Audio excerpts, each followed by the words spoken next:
오늘의 이야기가 당신의 마음에 깊은 울림을 주거나 주변에 이 이야기가 꼭 필요한 분이 떠오른다면 이 지혜를 나누어 주시는 것만으로도 그분에게는 큰 위로와 빛이 될 수 있습니다.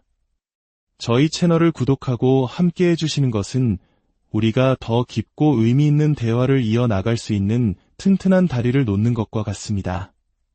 당신의 그 소중한 마음이 저희에게는 가장 큰 힘이 됩니다. 우리는 종종 스스로에게 이런 질문을 던집니다. 왜 어떤 사람들은 자신을 고통스럽게 하는 관계 속에 계속 머무르는 걸까요? 정말 그들이 변할 것이라는 헛된 희망 때문일까요? 아니면 우리가 알지 못하는 더 깊은 이유가 있는 걸까요? 오늘 우리는 바로 그 복잡하고 미묘한 인간관계의 본질, 특히 나르시시스트적 관계 속에서의 변화와 머무름의 의미에 대해 깊이 파고들어 보려 합니다. 많은 분들이 제게 묻습니다. 그 사람은 정말 변하지 않을까요? 정말 단 하나의 가능성도 없는 건가요? 물론 인생이란 변화의 연속입니다. 하지만 우리가 기대하는 그 변화가 항상 우리가 원하는 방향으로 일어나는 것은 아닙니다. 여기서 우리는 변화를 두 가지 종류로 나누어 생각해 볼 필요가 있습니다. 바로 사소한 변화와 근본적인 변화입니다. 사소한 변화는 행동의 수정에 가깝습니다.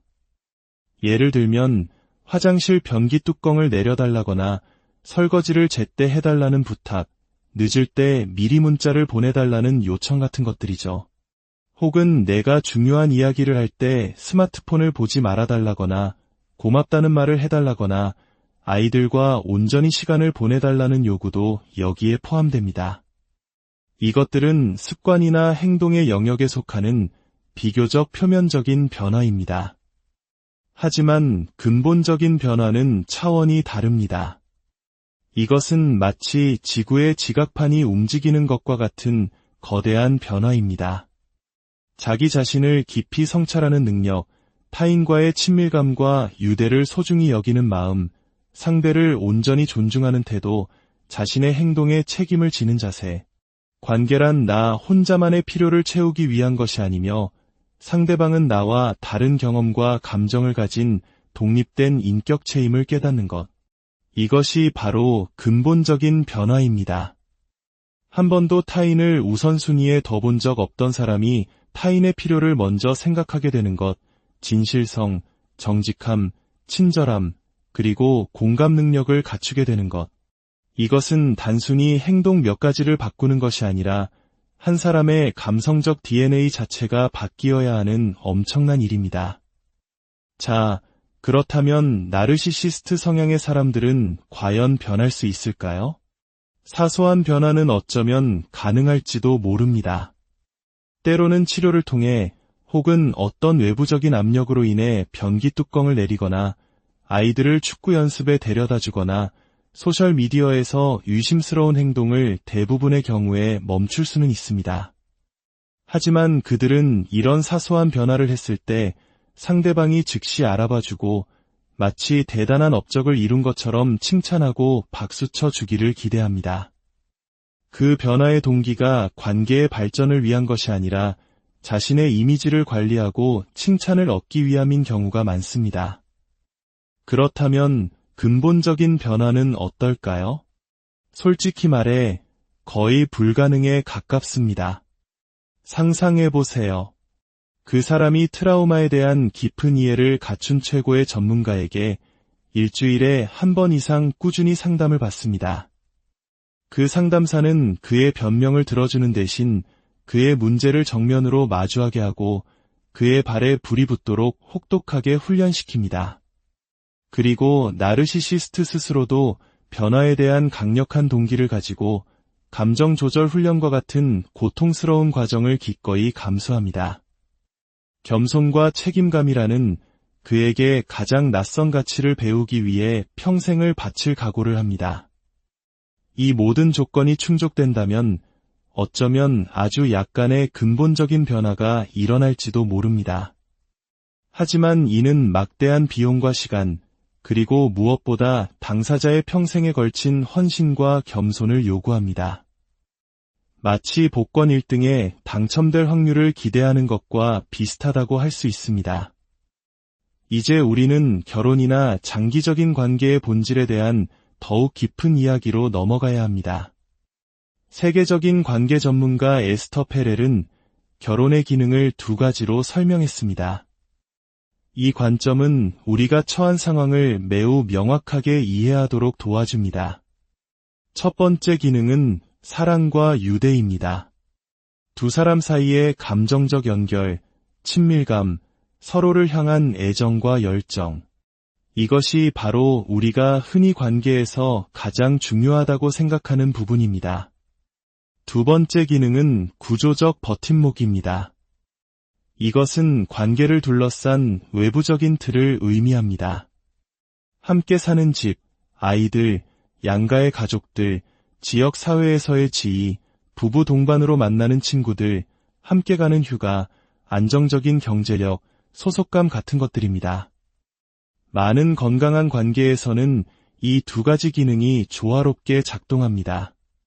하지만 나르시시스트와의 관계에서는 사랑과 유대라는 기둥이 서서히 혹은 급격히 무너져 내립니다.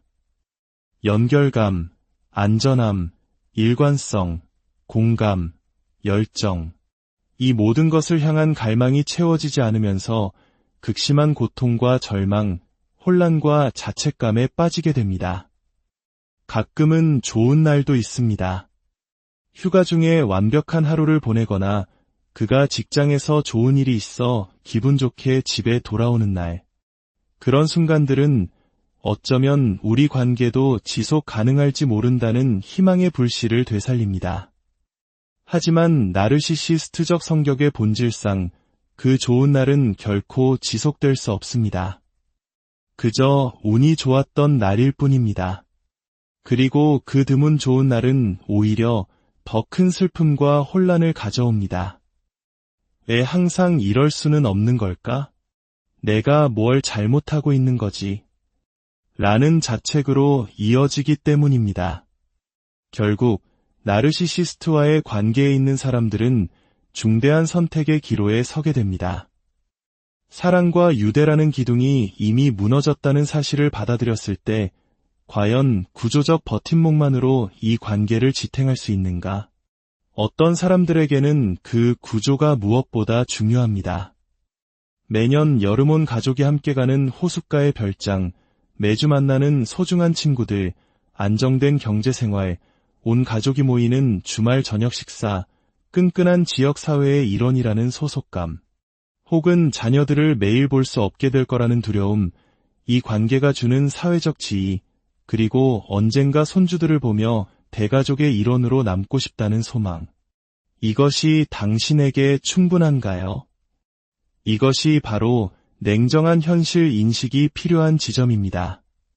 그가 여전히 분노하고 비난하고 당신을 깎아내리고 가스라이팅하고 당신의 감정을 무시하고 배신할 것이라는 사실을 받아들이는 것입니다.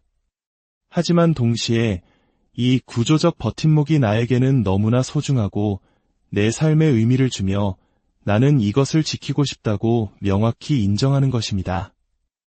그리고 그 구조가 주는 안정감과 즐거움을 온전히 누리는 데 집중하는 것입니다. 이 질문에 대한 정답은 사람마다 다를 수밖에 없습니다. 어떤 이들은 결국 깨닫습니다. 아무리 멋진 집과 안정된 생활, 화려한 사교계가 있다 해도 진정한 사랑과 심리적 안정감이 없는 삶은 견딜 수 없다고 말입니다. 그들은 그 모든 구조적인 것들이 실은 관계의 본질적인 문제를 외면하게 만드는 마취제였음을 알게 됩니다. 그들에게는 사랑과 연결이라는 희망이 무엇보다 중요했기에 그들은 지옥같이 두려운 과정을 거쳐 새로운 삶을 만들어 나갑니다. 그리고 불가능한 것을 기다리는 삶을 멈춘 것에 대해 안도감을 느낍니다. 반면 어떤 이들은 다른 선택을 합니다. 그들은 사랑과 유대에 대한 기대를 95% 이상 내려놓습니다. 파트너의 계속되는 외도나 배신, 잔인한 언행과 분노 표출은 여전히 고통스럽지만 더 이상 그것에 놀라거나 충격받지 않습니다. 대신 그들은 구조적 버팀목이 주는 가치를 선택합니다. 여름 별장, 대가족 여행, 손주들의 재롱, 안정적인 경제력. 그들은 이 구조 속에서 분명한 의미와 목적, 기쁨을 찾습니다. 어린 시절, 혼란스럽고 텅 빈 환경에서 자랐던 사람일수록 자신이 직접 만든 이 안정적인 구조를 더욱 소중히 여기는 경향이 있습니다. 물론 그들도 다른 삶을 꿈꿉니다. 사랑과 구조, 모든 것을 다 가질 수 있었다면 얼마나 좋았을까 하고 말입니다. 하지만 그들은 자신이 선택한 길을 후회하지 않습니다. 제가 상담했던 한 남성의 이야기는 이 선택의 무게를 잘 보여줍니다. 그는 끔찍하게 학대적인 나르시시스트 아내와 살고 있었습니다. 자녀들은 이미 성인이 되었죠. 그는 만약 자신이 이혼한다면 아내가 그의 성인 자녀들과 손주들의 삶까지 지옥으로 만들 것이라는 사실을 정확히 알고 있었습니다. 그래서 그는 곁에 머물렀습니다. 공원에서 손주들과 함께 웃는 작은 순간의 기쁨, 아이들의 음악 발표회를 보는 행복, 이 소중한 순간들을 지키기 위해 아내와 함께 사는 끔찍한 대가를 치르기로 결정한 것입니다. 어떤 이들은 그를 상호의존적이라고 비난할지도 모릅니다. 하지만 저는 동의하지 않습니다. 그것은 모든 것을 고려한 매우 신중하고 때로는 숭고하기까지 한 결정이었습니다. 그는 아내와의 사랑과 유대는 오래전에 포기했지만 가족 전체를 지키는 버팀목으로서의 역할을 선택한 것입니다. 우리는 우리가 원하는 삶을 얻지 못할 때가 많습니다. 그저 우리에게 주어진 삶을 살아갈 뿐입니다. 이 아프고 불공평한 진실은 나르시시스트적 관계 속에서 가장 선명하게 드러납니다. 이것은 단순히 연인 관계에만 해당되는 이야기가 아닙니다. 가족 관계에서도 마찬가지입니다. 부모나 형제로부터 사랑과 안전, 유대감을 전혀 느낄 수 없지만 가족이라는 소속감 혹은 그 안에 다른 소중한 구성원들과의 관계 때문에 그 끈을 놓지 못하는 경우도 많습니다. 가장 중요한 것은 정직하게 그리고 명확하게 현실을 바라보는 것입니다. 사랑과 안전한 유대감은 이 관계 안에서 결코 지속적으로 일어날 수 없다는 사실을 아는 것. 이것이 치유의 가장 고통스러운 부분입니다. 하지만 동시에 당신이 머무르기로 결정했다면 그 이유가 되는 구조적 버팀목들이 당신에게 얼마나 중요한지 온전히 인정하고 존중하는 것 또한 중요합니다. 스스로를 판단하거나 비난하지 마십시오. 때로는 이 모든 것이 하나의 과정일 수 있습니다. 처음에는 그 구조가 전부라고 믿었지만 나르시시즘의 실체를 명확히 보게 되면서 마지막 남은 희망의 불씨마저 꺼지고 시간이 흘러 결국 떠나게 될 수도 있습니다. 이 변화는 결코 즉각적으로 일어나지 않습니다. 이러한 관점의 전환은 우리를 구불구불하고 예측할 수 없는 치유의 여정으로 이끌 것입니다. 하지만 때로는 이렇게 문제의 본질을 명확히 들여다보는 것이 항상 안개 속처럼 희미하게만 느껴졌던 상황에 놀라운 명료함을 가져다 줄 수 있습니다. 부디 당신의 마음이 스스로를 비난하는 대신 이 명확한 이해 속에서 자신만의 길을 찾고 궁극적인 평안을 얻게 되기를 진심으로